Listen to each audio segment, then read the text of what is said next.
Buenas tardes, estimados estudiantes. Hoy día corresponde a la clase en que veremos el efecto de los leucocitos en la transfusión sanguínea a partir de los distintos hemocomponentes que tenemos disponibles en el banco de sangre.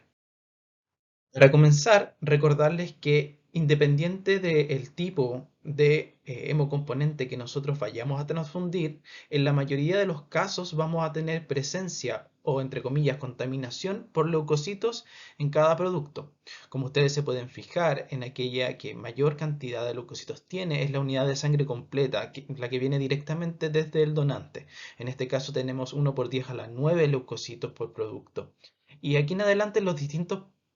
procesos que nosotros hagamos para obtener un hemocomponente específico, al final nos van a ir permitiendo disminuir el número de leucocitos. Por ejemplo, el concentrado de glóbulos rojos tiene un poco menos, ya 5 por 10 a la 8 leucocitos por unidad.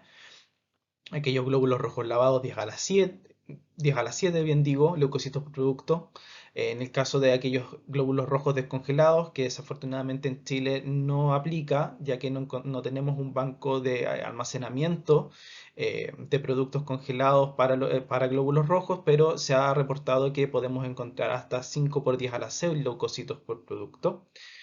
Y por otra parte, en aquellas unidades de plaquetas, en las unidades de tipo random, podemos encontrar 5 por 10 a la 7 leucocitos, mientras que en aquellas por aféresis el número aumenta pues en un factor hasta 5 por 10 a la 8 leucocitos por producto. En el caso del plasma fresco congelado, también podemos encontrar leucocitos, aunque en una menor cantidad, 5 por 10 a la 5 leucocitos por unidad de plasma fresco. Mientras que para el plasma fresco congelado y para el crío precipitado no vamos a encontrar leucocitos presentes en estas unidades, ya que el proceso de congelación lleva a la ruptura de cualquier estructura celular que nosotros podamos encontrar dentro de estos productos. Por lo tanto, en palabras simples, congelar estos productos lleva a que se destruyan los leucocitos y por lo tanto no los encontremos presentes en estas unidades. Ahora, respecto a la transfusión de los leucocitos y sus posibles efectos positivos, el que se ha demostrado principalmente y se utilizaba entre los años 80 y 90 era principalmente utilizar los leucocitos, transfundirlos, como una medida para inducir una inmunosupresión en aquellos pacientes que iban a ser sometidos a trasplantes renales. En este caso, esto ya no aplica en la actualidad debido a que las técnicas para evitar el rechazo del trasplante renal han mejorado muchísimo, especialmente con el uso de drogas inmunosupresoras, por lo tanto ya no se utilizan en este contexto y también en esa época se utilizaba la transfusión de leucocitos para establecer una reacción del injerto versus leucemia, en que los leucocitos del donante iban a reconocer estas células malignas sanguíneas y las iban a atacar y las iban a destruir potencialmente, o también para proteger contra sepsis posttransfusionales. Sin embargo, en la actualidad, para el primer caso, ya contamos con drogas que nos permiten hacer control de la leucemia y en el caso también de las sepsis posttransfusionales, idealmente que no ocurra un proceso séptico y adicionalmente contamos con distintos tipos de antibióticos que nos van a facilitar la tarea del tratamiento en caso de que hubiese una sepsis en los pacientes receptores. Por eso es que estos efectos positivos ya están puestos en duda y en la actualidad no aplican en la clínica. Pero lo que sí ocurre actualmente respecto a la transfusión de los leucocitos son los efectos adversos que vamos a poder observar asociados a que se hayan sido transfundidos en el receptor. Y estos pueden ser clasificados en dos tipos, ya sean de carácter inmunológicos o no inmunológicos. Dentro de ellos tenemos principalmente la aloinmunización a antígenos leucocitarios, que va a gatillar la reacción transfusional febril no hemolítica, la refractoriedad a la transfusión de plaquetas y el rechazo a trasplantes. Y también se ha visto que pudiera haber un cierto grado de modulación de la respuesta inmune dado por la transfusión de leucocitos. Y también transfundir estas células puede llevar al desarrollo de la lesión pulmonar aguda producida por transfusión o por sus siglas en inglés TRALI, y también al desarrollo de la enfermedad de injerto contra huésped. Y en el caso de los efectos adversos no inmunológicos, principalmente se puede dar la transmisión de citomegalovirus. Ahora bien, La base para que se generen estas respuestas adversas frente a la transfusión de leucocitos está dado por la estimulación de una respuesta inmune previa a la transfusión contra estructuras que van a estar presentes en los leucocitos o también pueden estar presentes en las plaquetas. En este caso, contra antígenos extraños que pudieran ser de tipo HLA clase 1, cuyo símil en ratón y que ustedes pueden recordar es el MHC de clase 1, u otros antígenos específicos de leucocitos o plaquetas, como los HNA o los HPA. En este caso, lo que va a llevar es que se genere una respuesta inmune adaptativa, que por una parte a los linfocitos T vamos a tener células antígeno específicas que van a reconocer también estos antígenos y se va a gatillar una respuesta a nivel celular, y por otra parte también por parte de los linfocitos B se va a estimular que se generen anticuerpos contra estas estructuras y finalmente se gatillen las respuestas adversas. ¿En qué situaciones vamos a tener riesgo de que se genere una aloinmunización? En personas que hayan recibido transfusiones, en mujeres que hayan tenido embarazos o personas que hayan recibido algún tipo de trasplante. Porque en estas tres situaciones, los distintos potenciales receptores pudieran haberse encontrado con ciertas cantidades de leucocitos que van a llevar a la estimulación de la respuesta inmune. Entonces, en el caso de las transfusiones, tenemos que recordar que si bien podemos leucodepletar los componentes, de todas formas vamos a poder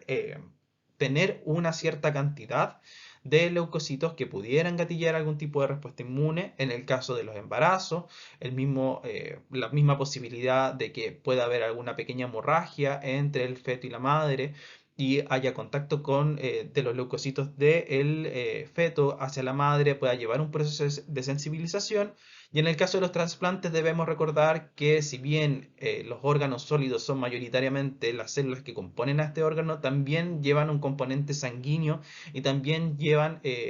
células leucocitarias residentes en estos órganos y por lo tanto se puede generar una respuesta contra ellos. De esta manera, la aloinmunización asociada a transfusión de glóbulos rojos o plaquetas es mayoritariamente dependiente de la presencia de leucocitos en los componentes sanguíneos. Es por eso que en la actualidad el proceso de la leucodepresión mediante el uso de filtros disminuye de manera drástica el proceso de aloinmunización contra estos antígenos. Por lo tanto, es lo recomendado para aquellas personas, por ejemplo, en que se requieran realizar transfusiones a repetición o que vayan a estar necesitando que se les transfundan con unidades plaquetarias continuamente. Son los productos que van a estar siendo transfundidos a estas personas, tienen que pasar por un proceso de leucodepresión para evitar esta aloinmunización.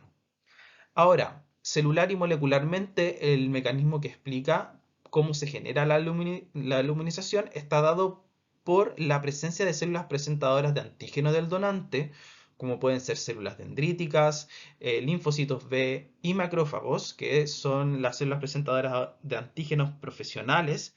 que tienen una alta expresión de HLA2, cuyo símil es MHC de clase 2 en ratones, y es el clásico que uno ve en el curso de inmunología, y que son esenciales para el proceso de aloinmunización. Cabe señalar que la transfusión en sí exclusiva de plaquetas es poco inmunógena. Esto quiere decir que no existen los elementos suficientes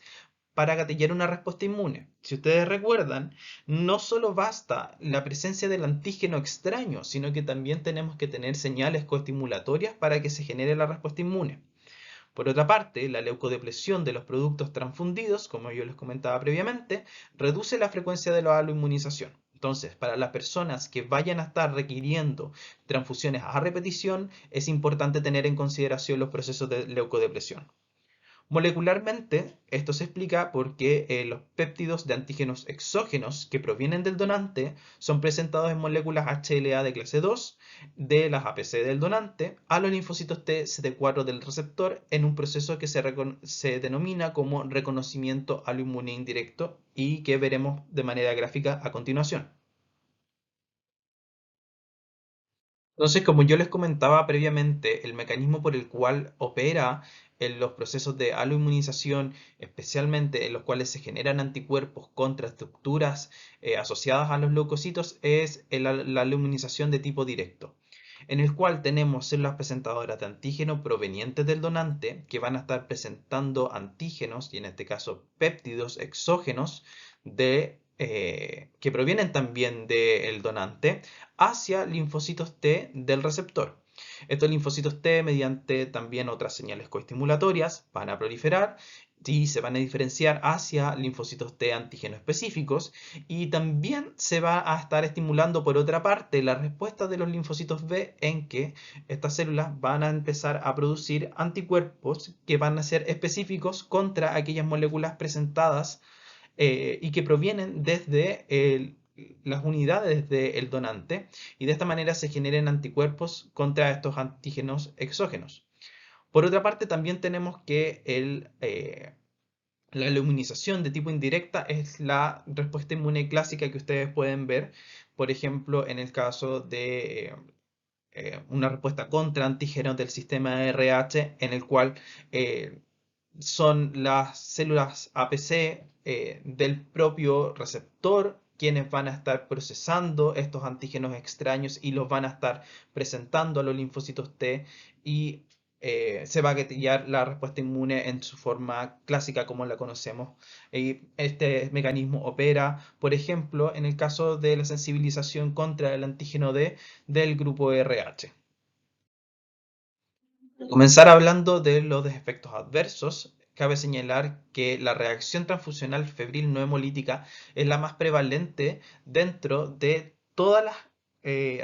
efectos adversos que pueden estar asociados a la presencia de leucocitos, y es también uno de los más frecuentes a nivel clínico, independiente de la presencia de los leucocitos. Por lo tanto, es uno de los cuales ustedes tienen que tener mayores precauciones al momento de ir a realizar y gestionar la transfusión con el receptor, eh, y dar las indicaciones correctas al equipo médico en caso de que se pueda existir la posibilidad de que haya una reacción febril no hemolítica. La reacción febril no hemolítica es definida como el aumento de la temperatura corporal en 1 grado o más durante o inmediatamente después de una transfusión que no se explica por otra causa. Esta definición viene desde la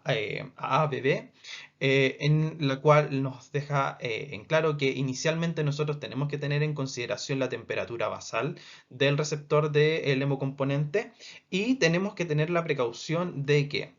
si hay un aumento de temperatura de 1 grado o más, podríamos estar frente a una reacción febril no hemolítica. Es súper importante también tener la consideración respecto del tiempo en el cual se va a estar generando esta respuesta, porque en algunos casos esto puede darse en un periodo entre media hora a 2 horas, o durante el mismo proceso de la transfusión.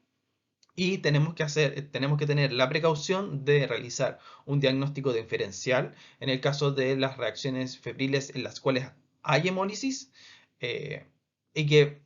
van a ser principalmente la hemólisis lo que viene primero y después viene la fiebre, o también alguna respuesta a nivel séptica debido a la contaminación de los productos sanguíneos que nosotros estamos transfundiendo. Respecto a su incidencia, la transfusión de plaquetas, esta llega al 0,07% en aquellas unidades leucorreducidas y sube hasta el 0,2% en unidades no leucorreducidas, mientras que en la transfusión de glóbulos rojos podemos encontrar que esta corresponde a 0,19% en las unidades leucorreducidas, y también vuelve a aumentar a 0,37% en unidades que no son leucorreducidas. Entonces, como mensaje final, la leucorreducción permite una disminución significativa de la reacción febril no hemolítica. Respecto a su fisiopatología, está causado principalmente por la presencia de anticuerpos anti-HLA o anti-HNA, que son anticuerpos son antígenos asociados a los neutrófilos,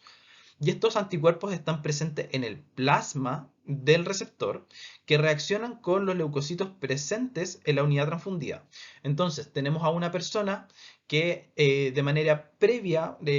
sufrió una transfusión o una madre que estuvo embarazada o alguna persona que recibió un trasplante, generó una respuesta inmune contra estos antígenos y que al volver a exponerlo eh,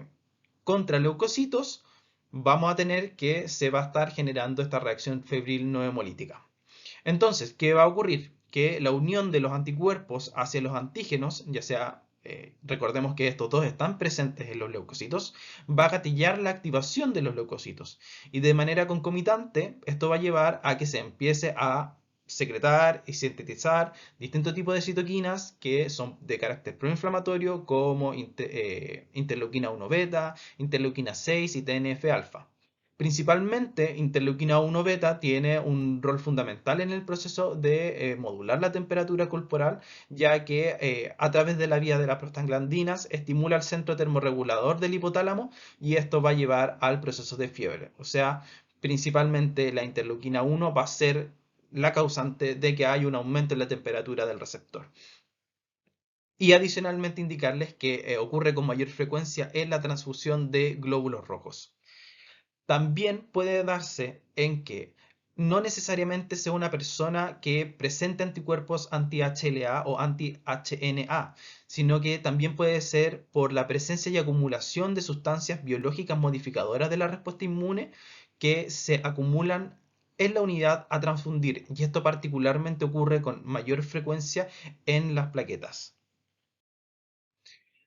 Y para explicarles aún de forma más gráfica, podemos ver las dos situaciones que les comentaba anteriormente, en donde tenemos un receptor que va a estar presentando, que tiene en circulación anticuerpos de tipo anti-HLA o HNA, y va a estar recibiendo una unidad que posee leucocitos, una cantidad considerable, no fue leucodepletada o que no haya sido leucorreducida, y que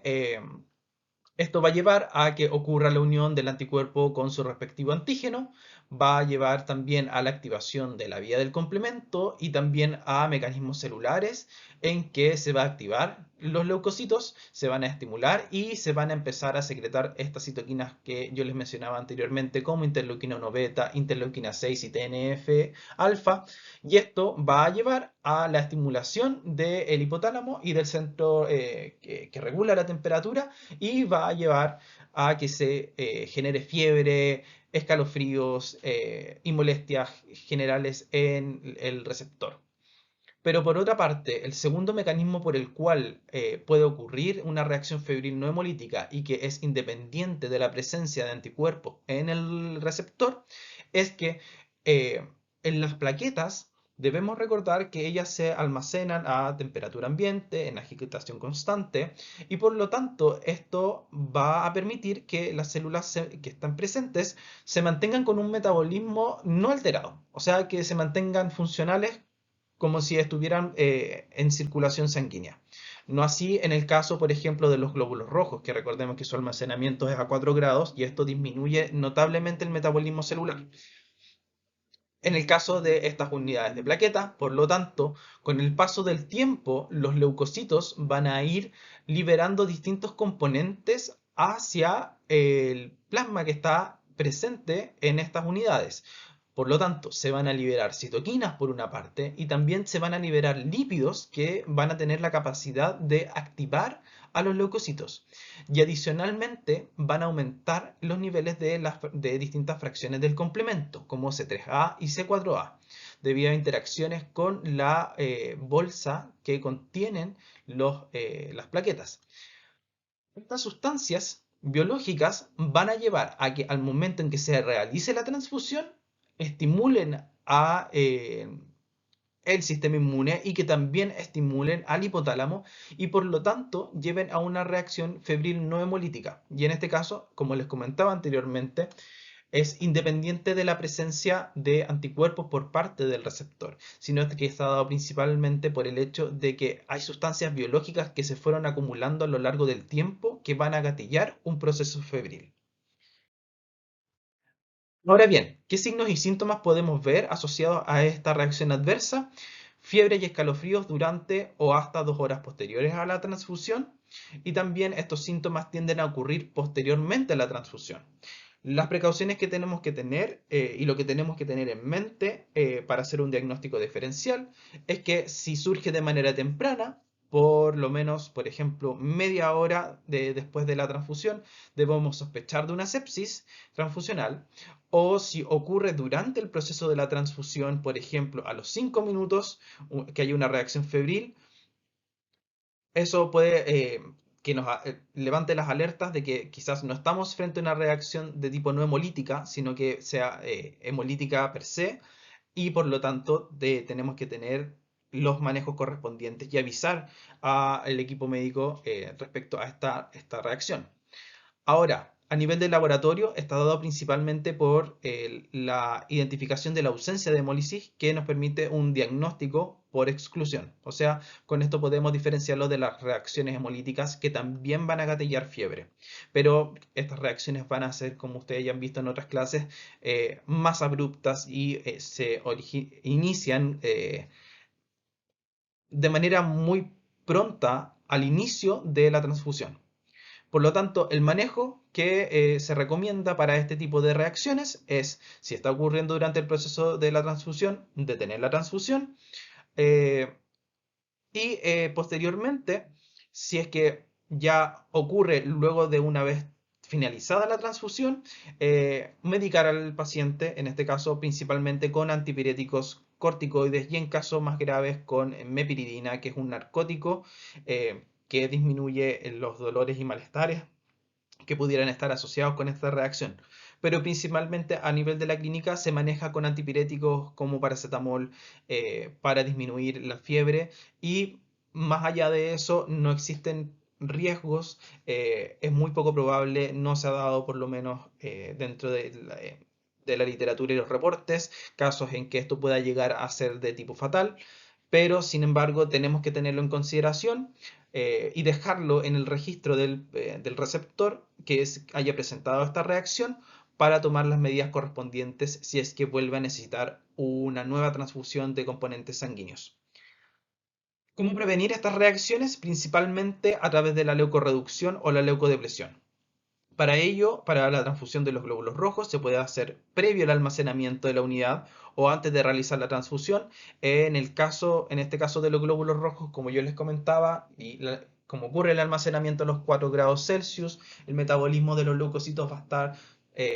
muy disminuido, por lo tanto, no van a, esta respuesta no va a estar dado por sustancias biológicas que pueden estar en el sobrenadante, sino que principalmente por la presencia de estos leucocitos en la unidad. Eh, por lo tanto, podríamos realizar sin ningún problema su leucodepresión previo a la transfusión. Sin embargo, se recomienda por guías internacionales que se realice previo al almacenamiento de la unidad. O sea, antes de siquiera eh, que esté disponible para ser transfundido. Y en el caso de las plaquetas, se recomienda realizar previo a su almacenamiento, por lo que yo les comentaba, de que si se almacenan a temperatura ambiente, mantenemos el metabolismo leucocitario y se pueden liberar citoquinas y lípidos que promuevan la respuesta febril. En ambos casos, es mejor realizar la leucorreducción previo al almacenamiento de manera definitiva. Con esto nos ahorramos un montón de problemas. Aquí les dejo un algoritmo en el cual para que ustedes puedan tener en consideración de cómo realizar el diagnóstico diferencial de las reacciones agudas que presentan fiebre, ver si es que el paciente presentó fiebre o no, puede ser una reacción hemolítica o puede ser una reacción febril no hemolítica,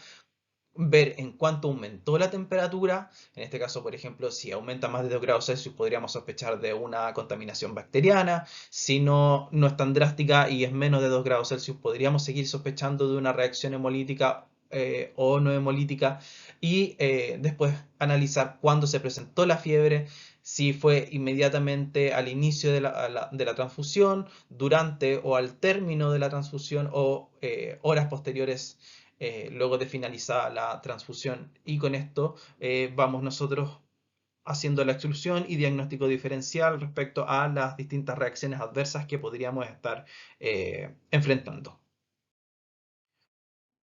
Por otra parte, y también sumamente importante en aquellos pacientes que van a estar recibiendo de manera continua productos sanguíneos y especialmente plaquetas, es el caso de la refractariedad a la transfusión de plaquetas y que tiene harto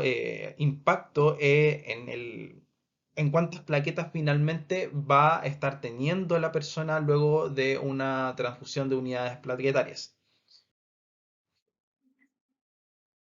En este contexto, en condiciones normales, la transfusión a un adulto de una dosis terapéutica de plaquetas obtenida de donaciones de sangre total o por plaquetoféresis causa el aumento del recuento de plaquetas de unas 30 a 50 por 10 a la 9 plaquetas por litro, que puede ser valorado realizando un recuento plaquetario entre los 10 a 60 minutos posteriores a finalizar la transfusión de las unidades plaquetarias. Y esto principalmente nosotros lo vamos a ver como el rendimiento que tienen las transfusiones. O sea, para que nosotros podamos decir que una persona tiene un compromiso en cuántas plaquetas eh, va a tener finalmente en circulación, tenemos que tener en mente el rendimiento de la transfusión de plaquetas. Y para esto se hace con el incremento del recuento corregido, o IRC, como aparece en las guías de la SOCHIEM, en la cual es la fórmula dada por la diferencia entre el recuento post-transfusional respecto al pretransfusional por 10 a la 9 litros por la superficie corporal. Todo esto dividido por la cantidad de plaquetas que fueron transfundidas. Entonces, si repetidamente el IRC a la hora de la transfusión de un concentrado de plaquetas ABO compatible es inferior a 7,5 por 10 a la 9 por litro, o si a las 24 horas es inferior a 4,5 por 10 a la 9 plaquetas por litro, el paciente se considera como refractario a las transfusiones de plaquetas. Entonces, es importante tener en consideración que este recuento de plaquetas posttransfusional tenemos que ver en qué momento nosotros vamos a hacer estas determinaciones. No es algo trivial y está establecido en las guías de que se tiene que realizar tanto una hora post transfusión de la unidad de plaquetas y también 24 horas una vez finalizada esta transfusión de plaquetas. ¿Y qué variables tenemos que tener en mente? Y que ya se encuentran insertas dentro de esta fórmula, por ejemplo, el volumen del paciente. No es lo mismo tener a una persona flaquita que reciba una transfusión de plaquetas a una persona que sea de mayor contextura corporal, porque finalmente el volumen va a ser distinto. Y también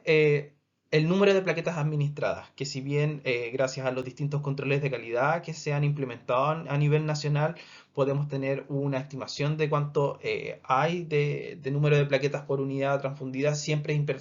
es importante también tener en consideración que esto está asociado a una variabilidad biológica del donante. Entonces, cuando ya nos enfrascamos en un proceso de que pudiera haber una refractariedad a la transfusión de plaquetas, es importante hacer la cuantificación de cuántas plaquetas se administraron en este paciente. La definición respecto a la refractariedad a la transfusión de plaquetas por parte de la AABB es que se define como refractariedad la ausencia de respuesta después de dos transfusiones plaquetarias ABO-compatibles de menos de 48 horas de almacenamiento, determinado como al menos 2 ICR menores a 5 por 10 a la 9 plaquetas por litro a la hora. Y en este caso, cuando existe la sospecha ya a nivel clínico, es importante tomar ciertas medidas, como el mismo hecho que les comentaba de determinar el número de plaquetas que fueron transfundidos, realizar este recuento de pre y post transfusión. Y no es algo trivial el realizarlo, porque también requiere, por ejemplo, la transfusión de plaquetas ABO compatibles y que tienen menos de 48 horas de almacenamiento. Por lo tanto, no es algo sencillo de realizar, sin embargo, es algo que se requiere para cumplir con estos criterios. Y también esto llama a que nosotros tengamos en consideración que puedan existir distintos tipos de causas que pueden llevar a la refractariedad de plaquetas, como por ejemplo en el caso de aquellas que están mediadas por causas de tipo no inmune, que son sobre el 80%, como puede ser fiebre, sepsis, coagulación intravascular diseminada, eh, enfermedad de injerto contra huésped, heparina, uso de antibióticos, esplenomegalia. Y por otra parte, ya encontramos aquellas asociadas a una respuesta inmune, que son menos del 20%, y que pueden estar dados por anticuerpos contra HLA de clase 1, anticuerpos contra HPA, que son antígenos plaquetarios, o una combinación de ambas situaciones, eh, antígenos contra HLA y contra HPA. Y no así en este caso, que pudieran ser autoinmunes, no se han visto mayores reportes respecto a estas situaciones. Pero estos serían los anticuerpos principales que estarían causando una refractaria de plaquetas en el contexto inmunológico. Ahora, acá ustedes pueden ver cómo sería la respuesta frente a la transfusión de plaquetas, en que en la curva verde podemos ver a un paciente sin ningún tipo de alteración, en que existe una recuperación de el 65 al 85% de las plaquetas que nosotros transfundimos, y esto se prolonga desde hasta posterior a las 48 horas. Cuando tenemos un paciente con una refractariedad de carácter no inmunológico, hay una recuperación del 10 a 30% y como ustedes pueden ver, ya hacia las 24 horas está disminuyendo de manera significativa. Y por otra parte, aquellos pacientes que presentan una refractariedad de carácter inmune, ya a la hora están disminuyendo el número de plaquetas que tienen en circulación. Entre a un 3 a 5% es la recuperación que están teniendo. Entonces, esto ya nos llama a tener en consideración que estos distintos tipos de refractariedades van a estar afectando de manera diferencial cuántas plaquetas nosotros van a tener en circulación en realidad los receptores, y que por lo tanto requieren estudios más detallados y poder clasificar bien al paciente respecto a posibles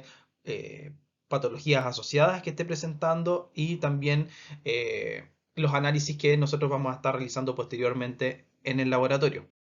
Entonces, de esta manera se han definido distintos puntos de corte en que si uno realiza el análisis post-transfusional a la hora, el recuento corregido, si es menor a 10.000, nosotros ya ahí estaríamos hablando de una refractariedad plaquetaria, mientras que si se hace a las 24 horas, si este recuento, este CCI es menor a 5.000, también hablaríamos de una refractaria plaquetaria. Y estos puntos de corte se utilizan a nivel clínico para poder discriminar entre aquellos receptores que sí presentan refractariedad plaquetaria de aquellos que no la presentan. Ahora, los mecanismos que están operando para que ocurra esta refractariedad, principalmente, como ya lo habíamos visto, los procesos de aloinmunización, especialmente la aloinmunización de tipo directa, pero también opera la de tipo indirecta, especialmente contra estos distintos anticuerpos que se van a estar generando, ya sea de clase HLA de tipo 1, que son la mayoría, son sobre el 70% de los casos, o que se puedan estar generando antígenos plaquetarios, esto mediante el reconocimiento y la aloinmunización de tipo indirecto, y que corresponden al 10% de los casos aproximadamente. Entonces, estos tipos de anticuerpos no van a estar generando problemas a nivel de la refractariedad plaquetaria, porque recordemos que las plaquetas no solo presentan sus propios antígenos, sus HPA, sino que también presentan HLA de clase 1.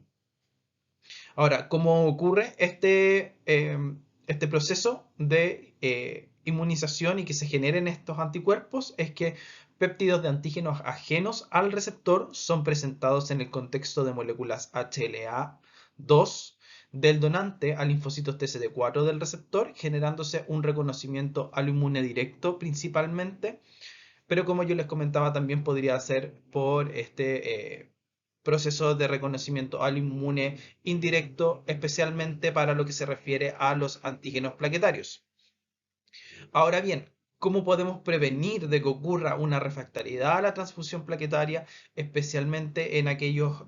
pacientes que van a estar requiriendo muchas transfusiones de plaquetas, como aquellos pacientes oncológicos, por ejemplo, y en los hemato-oncológicos en particular? Se ha propuesto la transfusión de plaquetas de donante único. Sin embargo, esto no ha demostrado tanta efectividad, porque a pesar de que vengan de un donante único, aún así podemos encontrar una cantidad de leucocitos en estas unidades y va a llevar a la inmunización, sí o sí. Eh, pero lo que ha funcionado sí es la transfusión de productos sanguíneos pobres en leucocitos, especialmente aquellos leucodepletados, y con esto nos evitamos el hecho de aluminizar, eh, porque reducimos drásticamente la presencia de los leucocitos, y de manera consecuente que se genere una respuesta inmune. Ya a nivel más experimental, la irradiación ultravioleta de estos componentes plaquetarios también ha demostrado cierta utilidad, pero desafortunadamente no es posible practicarlo en la clínica porque se requieren componentes especiales como el tipo de bolsa, entre otros elementos que no lo hacen sustentable. Ahora bien, en esta diapositiva en que les muestro uno de los algoritmos de un paper que les voy a dejar de lectura complementaria, ustedes pueden ver cuáles son las vías para ir respondiendo respecto a lo que vamos observando en el paciente y poder definir si efectivamente tiene una refractaridad plaquetaria. En este caso ya podemos partir que hacemos la discriminación entre los recuentos y el recuento de plaquetas a la hora posterior, si es menor o mayor a 7500, si es negativo. En este caso pudiera ser que no fuese de carácter inmunológico, sino que de otro tipo, y se recomienda realizar la transfusión con unidades frescas y o también que sean ABO idénticas a las del receptor. Y en el caso de que ya estemos sea positivo, hay un recuento, hay un CCI menor a 7500, ya estamos considerando la posibilidad de una refractaridad plaquetaria, y aquí ya implican haber estudios de laboratorio en que hay que realizar un crossmatch de plaquetas para realizar pruebas cruzadas básicamente con las plaquetas también, y utilizar aquellas que sean ABO compatibles, que hayamos tipificado el HLA idealmente, eh, y sean 14 unidades que estén disponibles. Y si ya esto en el primer caso es negativo, es improbable que haya una aluminización contra las plaquetas, por lo tanto es una refractariedad de carácter no inmunológico, y lo que tenemos que gestionar son entregar plaquetas ABO idénticas y o frescas, y adicionalmente considerar otras causas no inmunológicas como infecciones, esplenomegalia u otros procesos que van a estar consumiendo las plaquetas que vamos a estar transfundiendo. Pero si cuando hacemos la prueba cruzada con las plaquetas esta es positiva, tenemos que realizar idealmente la transfusión con plaquetas que carezcan del antígeno para el cual el receptor tiene anticuerpos. Por ejemplo, un receptor que tiene anticuerpos anti-HPA, nosotros lo ideal es que lo transfundamos con plaquetas que sean negativas para HPA de tipo 1. Entonces, con esto nos ahorramos, y es un símil de lo que ustedes han visto con identificación de anticuerpos y posteriormente con las pruebas cruzadas a nivel de glóbulos rojos. Entonces, también gestionarlo a nivel de las plaquetas. Entonces, les dejo esta diapositiva con este algoritmo y también el paper del cual lo obtuve, para que le puedan echar una mirada. Y esto ya es un manejo a nivel entre la clínica y el laboratorio, para que lo tengan en consideración. Sin embargo, hay que tener bastante ojo y bastante precaución cuando haya siquiera la propuesta de una posibilidad de refractariedad plaquetaria. De otros posibles efectos que tienen los leucocitos en la transfusión está la modulación de la respuesta inmune. Esto se principalmente en evidencia clínica, en que posterior a la transfusión y que hay presencia de leucocitos, hay una mayor tasa de infecciones bacterianas, cierta recurrencia de tumores y reactivación de virus latentes. Sin embargo, esto ha sido muy difícil de evaluar a nivel clínico porque generalmente los pacientes que están recibiendo plaquetas eh, y que están recibiendo otros hemocomponentes que van a estar conteniendo algún tipo de leucocitos, eh, son pacientes que no están en un estado sano, entre comillas, sino que son pacientes de ya de UCI, pacientes oncológicos, pacientes con alguna patología seria. Entonces, poder definir el rol de modulación de la respuesta inmune por parte de la presencia y la transfusión de leucocitos es bastante complicado y no ha estado 100% establecido. Eh, ¿Qué efectos de los leucocitos pudieran tener? La leucorreducción se ha visto que disminuye estos efectos en modelos experimentales.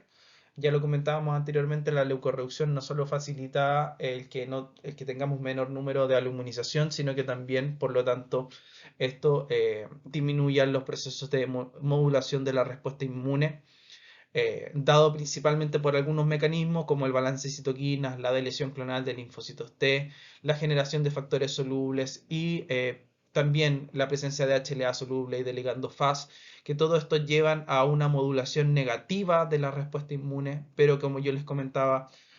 ha sido muy difícil de demostrar en estudios clínicos y en las distintas series que se han publicado, porque estos pacientes tienen comorbilidades y no son pacientes que se encuentran de manera grave. Entonces,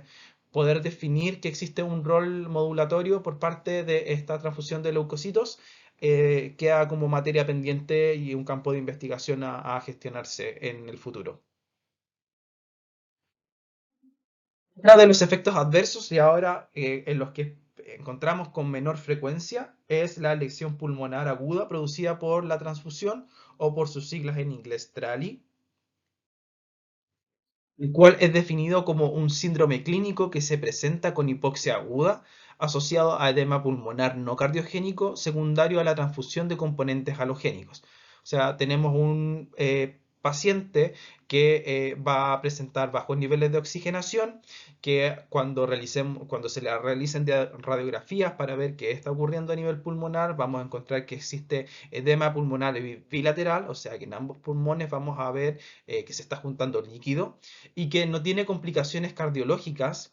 por ejemplo, alguna insuficiencia cardíaca que pudiera explicar esta acumulación de edema, eh, y que adicionalmente está asociado a que estuvo sometido a algún proceso de transfusión de componentes halogénicos. Adicionalmente, este cuadro puede estar acompañado de fiebre, hipotensión.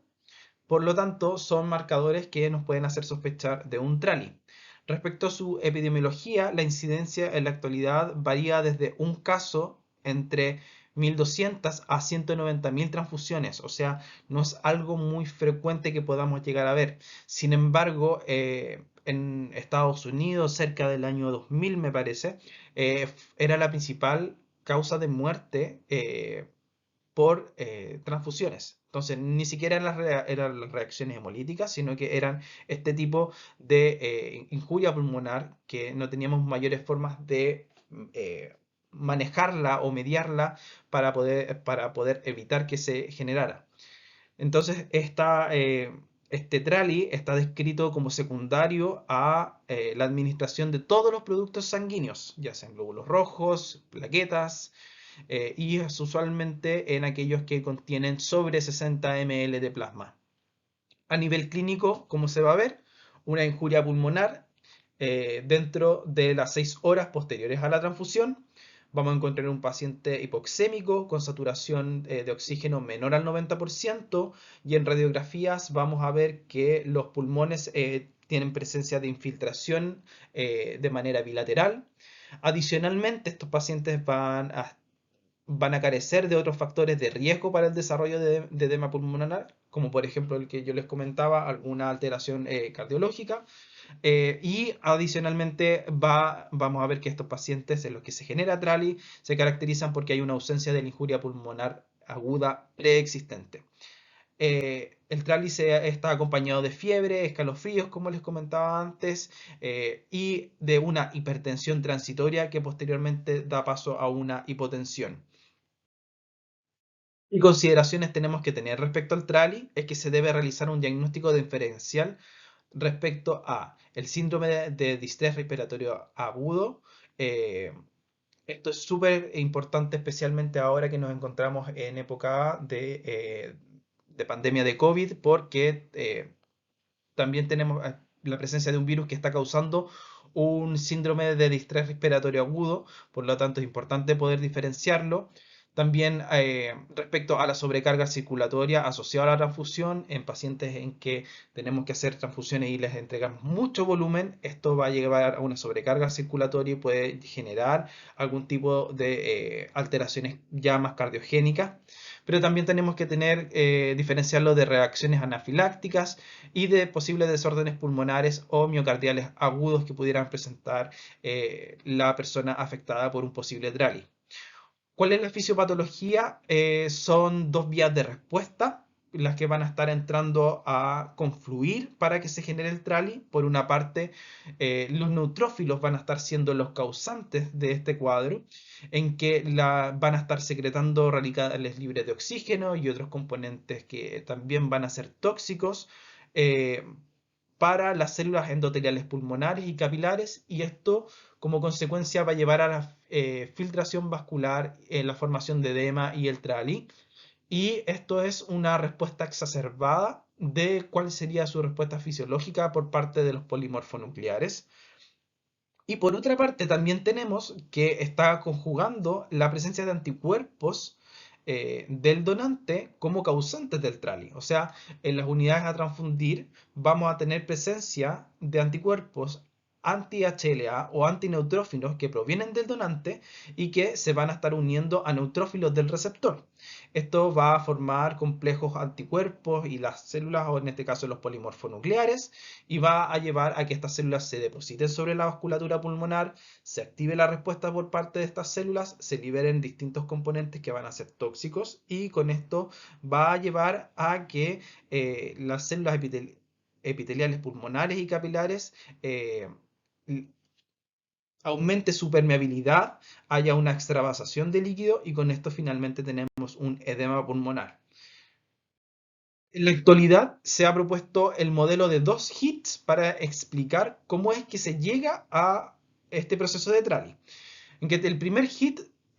tenemos a un paciente con condiciones pretransfusionales en que se activan las células endoteliales pulmonares y polimorfonucleares. Por ejemplo, pacientes que han sido sometidos a cirugías, a transfusiones masivas o que se encuentran con sepsis,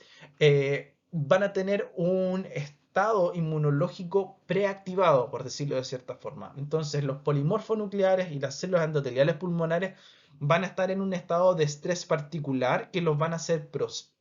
propensos a que se gatille el TRALI. Entonces, es por eso que esta activación deja al paciente en un estado proclive a gatillar el TRALI. Es como si ustedes se lo imaginaran dejar al paciente cerca del borde de una colina. Así de propenso está gracias a estas condiciones. Y el segundo hit, y el que va a llevar a desencadenar el TRALI, es la transfusión de los componentes sanguíneos que pueden contener o no anticuerpos. Ahora bien, esto puede ser, como yo les comentaba, por la presencia de los anticuerpos que están en las unidades, anti-HLA, anti-HNA, o también por ciertos sustancias que pueden activar a los neutrófilos, como el lisofosfatilcolina, el ligando CD40 soluble. Por lo tanto, no podemos solamente quedarnos con el hecho de que van a ser solo los anticuerpos, sino que también van a haber sustancias biológicas mediadoras de la respuesta inmune que pueden estar gatillando el TRALI. Eh, y esto va a llevar a que se activen estos polimorfonucleares, se secreten sustancias tóxicas y haya un aumento en la permeabilidad capilar y se genere edema. Entonces, la combinatoria de ambos hits lleva a un aumento en la filtración capilar y consecuentemente al edema pulmonar. En esta figura ustedes pueden ver más o menos cuál es la fisiopatología del TRALI, en que ya tenemos el primer hit, que yo les comentaba, procesos de inflamación, aumento de interleuquina 8, abuso de alcohol de manera crónica, eh, pacientes de tercera edad, falla renal aguda, trauma, cirugía hepática, bajos niveles de interleuquina 10, etcétera, etcétera. Y el segundo hit, en este caso, ya serían anticuerpos anti-HLA, ya sea de clase 1 o clase 2, anticuerpos anti-HNA y los mediadores no inmunitarios que no son anticuerpos, en este caso como era la isofosfatilcolina, CD40 ligando soluble. Y esto va a llevar a que se aumenten también citoquinas en circulación y por lo tanto esto lleva a que se genera un aumento en la permeabilidad eh, y por lo tanto se genere un edema no cardiogénico. Entonces tenemos también las distintas células y los distintos elementos que van a estar entrando a jugar en este desarrollo de la patología del TRALI para que ustedes puedan revisarlo con más detalle. Uno también de los efectos adversos de la transfusión de los leucocitos, que ya en la práctica no se ve, pero también existe siempre el riesgo de que se pueda generar, es la enfermedad de injerto contra huésped. Pero en la actualidad, como yo les comentaba, ya prácticamente no se ve debido a los distintos procesos que uno le hace a los distintos hemocomponentes para evitar que esto pueda llegar a ocurrir. Su fisiopatología principalmente está dada por la transfusión de linfocitos T viables presentes en el hemocomponente transfundido, los cuales van a montar una respuesta contra estructuras del receptor. O sea, dentro de los leucocitos que vienen del donante tenemos linfocitos T que son totalmente viables, tienen todas sus funciones celulares íntegras y que van a reconocer estructuras en el receptor como ajenas y van a montar una respuesta contra las estructuras del receptor. Esto se conjuga también con la incapacidad del sistema inmune del receptor para eliminar los linfocitos del donante. Esto es especialmente en el caso de aquellos pacientes, por ejemplo, que son trasplantados de médula ósea o que tienen alguna inmunodeficiencia congénita, en que tienen una alteración basal del sistema inmune que no les permite eliminar estos linfocitos T que vienen del donante. En condiciones normales, por decirlo de cierta forma, tenemos que los pacientes que reciben una transfusión y hay presencia de linfocitos T son capaces de eliminar estas células sin mayor problema. Sin embargo, en estos pacientes que tienen son proclives o tienen alguna alteración en la respuesta inmunológica, desafortunadamente no van a ser capaces de eliminar a estos linfocitos T provenientes del donante. Y es por ello que se va a gatillar esta enfermedad de injerto contra huésped. Esto ocurre, como yo les comentaba, dado por el reconocimiento de los antígenos del receptor como extraños por parte de los linfocitos del donante y con esto se genera una respuesta inmune contra el receptor. Entonces, ¿qué vamos a observar a nivel clínico? Que va a haber un compromiso de la piel, alteraciones en el recambio de piel, a nivel del hígado, del tracto gastrointestinal y también de la médula ósea. Y esto especialmente dado por una aplasia medular. O sea, imagínense que se va a estar generando una respuesta inmune contra todas estas estructuras que puedan estar presentando estos antígenos, principalmente antígenos de tipo HLA, y por lo tanto va a haber una destrucción masiva de distintas células y de distintos tejidos. También lo vamos a ver como un aumento de las enzimas hepáticas, también por el daño a nivel hepático, hiperbilirrubinemia y pancitopenia por el caso de la aplasia medular que yo les comentaba. ¿Cuáles son los grupos de riesgo y que tenemos que tener en consideración que se puede generar esta enfermedad de injerto contra huésped? Aquellos pacientes que son receptores de médula ósea, pacientes con síndromes de inmunodeficiencia congénita, como podría ser el síndrome de George. También en los casos que tengamos que realizar una transfusión intrauterina, debido a que existe una propensión y también hay una inmadurez inmunológica por parte del feto en gestación. También en el caso de las transfusiones de pariente en primer grado, y esto es como yo les comentaba, y después se lo voy a explicar con la siguiente diapositiva, en que viene una figura para poder explicarles este proceso, en que existen tantas semejanzas a nivel de los HLA, que esto gatilla que en algunas condiciones se genera una respuesta inmune contra elementos que son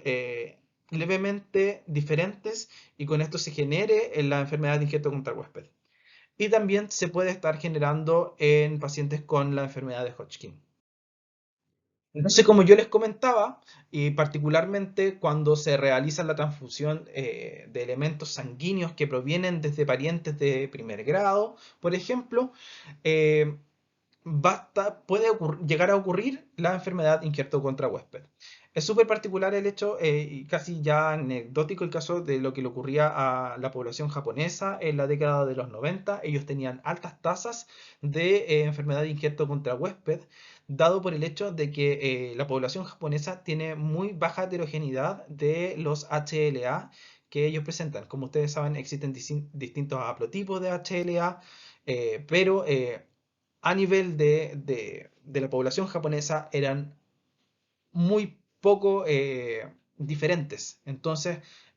existía mucha tasa de similitud entre los HLA que se iban a estar entregando y que se podían dar del donante como entre el receptor. Y en este caso de la enfermedad de injerto contra huésped, tenemos que hay un donante que es de HLA homocigoto para A, va a donar sus componentes sanguíneos, los vamos a transfundir a un receptor, que en este caso es de HLA heterocigoto, es de tipo AB. Y por una parte va a ocurrir esta situación en que los leucocitos del receptor van a reconocer estructuras que van a decir como propias dentro de los leucocitos del donante. En este caso, como es heterocigoto, va a reconocer al HLA-A como propio y por lo tanto no va a montar una respuesta inmunológica contra ellos. Sin embargo, los leucocitos provenientes del donante, al reconocer estos leucocitos con un HLA heterocigoto, es decir, reconocer el componente de HLA-B, los van a reconocer como ajeno. Y ya tenemos un paciente en situación de que tiene un compromiso en la capacidad de la respuesta inmunológica, por lo tanto no va a poder eliminar a estos linfocitos que son homocigotos provenientes del donante y estos van a empezar a proliferar, van a empezar a dañar las distintas estructuras del cuerpo, la piel, hígado, gastrointestinal, entre otros, y principalmente la médula ósea, y con esto va a haber una respuesta casi de feedback positivo en que van a estar predominando y esto finalmente va a llevar a la muerte del receptor. De hecho, entre el 80 al 90% de las personas que presentan enfermedad de injerto contra huésped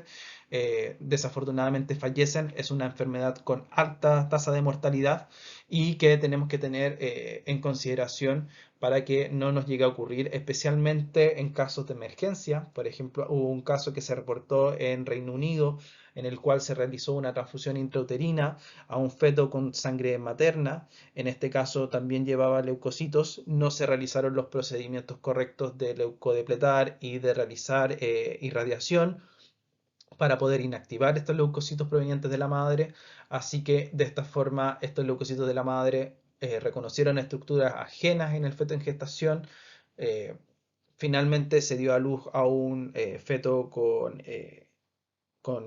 alteraciones a nivel pancitopénico, aplasia medular. Se intentó realizar un